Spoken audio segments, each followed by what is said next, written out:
Nigeria, the entrepreneurial energy is undeniable, and for years economists and analysts have been saying by 2020 Nigeria will be amongst the largest economies in the world, able to consolidate leadership in Africa and establish itself as a significant player in the global economic and political arena. Meanwhile, South Africa, which was the continent's largest economy before the rebasing of the Nigerian economy, appears stuck as it throws up weak growth numbers and high unemployment figures. Entrepreneurship has been touted as the answer to South Africa's economic woes. To discuss this, I'm joined by Ettiene Pretorius, one of South Africa's top entrepreneurs and real estate developer, author and international speaker. Ettiene, what a pleasure to meet you today. Thank you so much for your time. Yeah, thank you for allowing me on the show.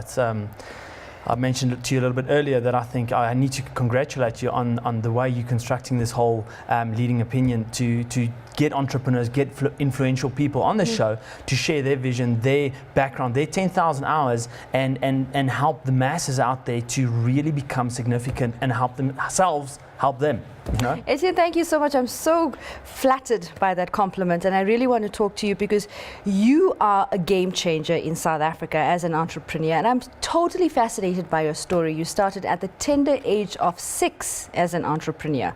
Tell us more about that. The question I get asked all the time is, how do I become an entrepreneur? The only answer I can give is discover your passion. And you know how you discover your passion? The clue to your life's purpose? Look at your talents. Have you ever seen the video clip Yo-Yo Mastery? So this little guy's got a yo-yo and he plays this yo-yo and he speaks all over the world, but he's a phenomenal yo-yo player.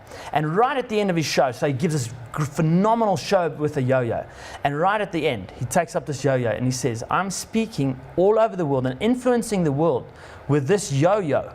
What do you do with your talents and your passion? Because I've discovered mine. So that's the kind of thing that I wanted to convert. You know, entrepreneurship, you don't become an entrepreneur. You discover your passion, your purpose, and then ultimately it just happens. You become, you are an entrepreneur. It's not as easy as science, entrepreneurship. There's a lot of focus on developing entrepreneurs. You know, the need to churn out entrepreneurs so that we can have growth, we can have sustainable jobs in the economy. Entrepreneurs can be created, but the way you create an entrepreneur is by allowing him to find out exactly who he is, what's his strong points, what's his weak points, and then focusing on the strong points. Because the second you focus on your strong points, then ultimately your ultimate goal should be to use that strong points and help other people, right? Because at the age of 6, people ask me, how did you make money at the age of 6? How did you think that I want to be an entrepreneur, I want to make money, and I want to sell stuff to people? It's not that at all, and that is exactly the point I'm trying to make. So all I saw is there were 350 people working on the farm, right? And they had to walk to town, 15 kilometers there, 15 kilometers back. And they went there to buy their drinks. It was black label, you know, these black label quarts, and Smirnoff vodka and VO brandy. I'll never forget it. And the only thing that I could think of is shame. These poor people have to walk 30 kilometers just to enjoy themselves, just to have a nice drink. And I said to my mum, listen, can I borrow 2,000 Rand from you? This was back in 1988. At the age of 6, you asked your mum to borrow 2,000 Rand. Remember, that is adorable. But remember, it wasn't about money. That's the point. Entrepreneurship is not about money. People that want to be an entrepreneur to make money, they're in it for the wrong reason. Okay, it's like someone out the other day said to me, I want to get into real estate because I want to create passive income so I can sit on my ass all day on my yacht. It's an opportunity to serve is what you're saying. It's exactly that. And I said, well, if you want to get into real estate to earn passive income so you can sit on your yacht, you're in it for the wrong reason, you'll never have it. You'll never have it. But be in it to change the game, then you'll have it. So coming back to what I was asking you earlier and painting the economic backdrop against which this rhetoric is coming out that we have to drive entrepreneurial activity in the country right now. Do you think that the education system needs a shake-up in terms of how it approaches entrepreneurial development? Absolutely, all right? Now, I'm not saying allow the kids that's got a bit of ADD at school to be a little bit different. I'm not saying don't let them run around and do everything. But you know what's the funny thing? I've always been the same.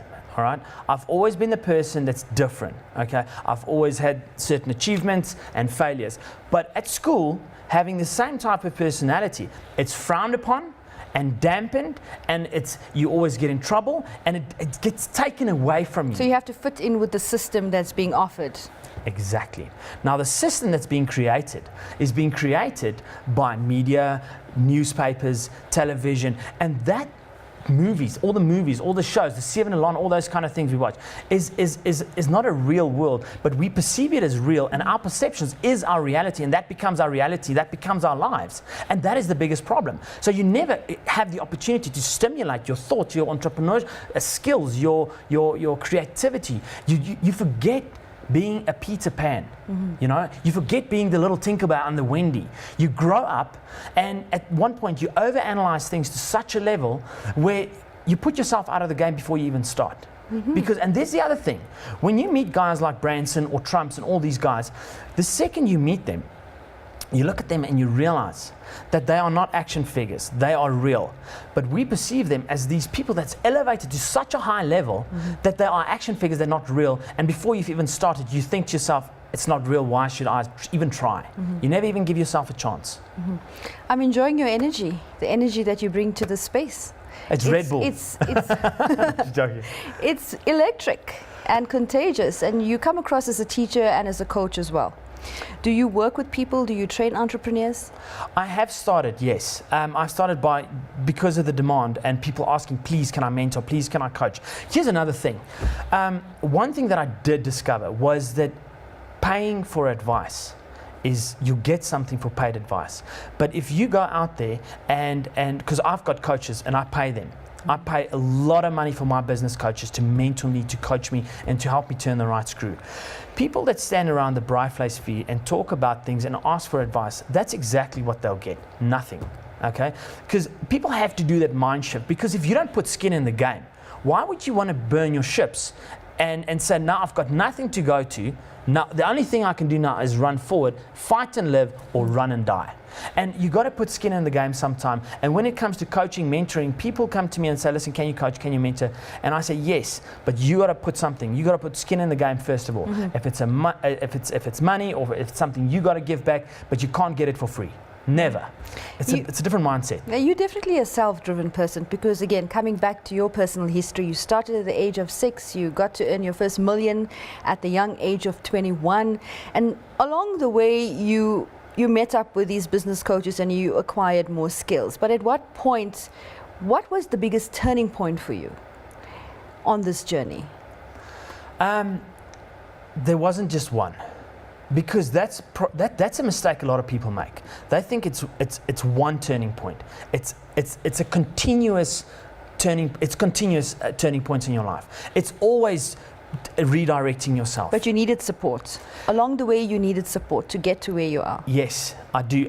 I've started at a very young age with exposure. So I've had a lot of exposure in my life. And someone the other day said to me, yes, Ettiene, but you grew up very privileged. I say, yep. You're very, very right with that one.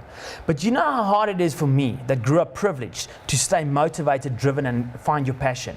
Because for someone that's the pain to fame, you read all about it. All the motivational speakers in the world are all saying, oh, I had nothing and I almost died and now I'm rich. I say that's utter bull. All right?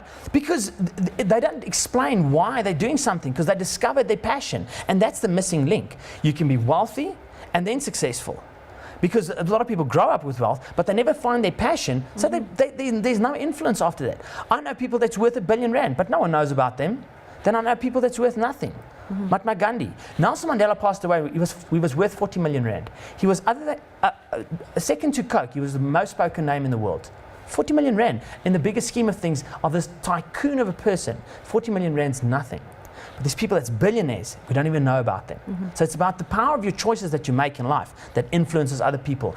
That's where the real power lies. Absolutely. Now, you spent time with Richard Branson, and you also attended the Success Summit that takes place every year in Johannesburg. How did that influence you? How did that shift you to a new level?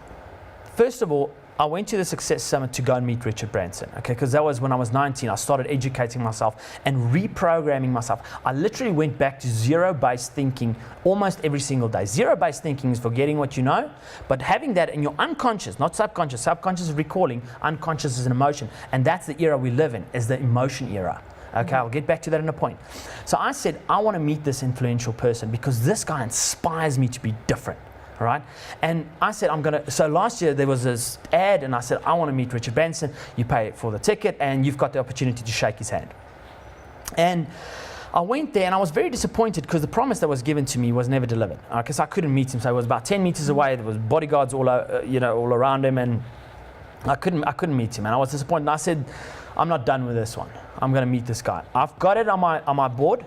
I've got this picture, and I said, this is the person I'm going to meet. And 1 year later, at the Success Summit, I met a person there called JT Fox. He's a wealth coach, and he taught me a few principles on how to approach certain markets, do marketing and branding at a different level.